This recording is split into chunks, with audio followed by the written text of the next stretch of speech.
నేనైతే డే క్రీమే తీసుకున్నాను, night cream అయితే తీసుకోలేదు. కానీ ఫెయిర్ అండ్ లవ్లీకి రీప్లేస్మెంట్లో నేను ఇది తీసుకున్నాను, అది యూజ్ చేయడం మానేద్దాము అని చెప్పేసి. సో 400 అంటే ఈ బాటిల్ అంటే అమ్మో తక్కువ కదా అని అనిపిస్తుంది. బట్ నేను మీకు ఒకటి చూపిస్తాను చూడండి,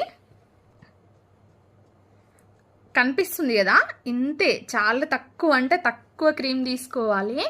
అండ్ ఇది యాక్చువల్లీ ఇంకెక్కువనే అనిపిస్తుంది, కొంచెం ఎక్కువనే అయింది నాకు తెలియక. నేను కొత్తలో ఫెయిర్ అండ్ లవ్లీ పెట్టినట్టు పెడితే ఎర్రటి ఎండలో నడిస్తే ఎట్లా చెమటలు పడతాయి అట్లా చెమటలు పట్టినాయి. తర్వాత నాకు అర్థమైంది, మనము ఇట్లా జస్ట్ ఇట్లా మెల్ట్ చేసేసుకొని ఇట్లా అప్లై చేసుకుంటే సరిపోతుంది.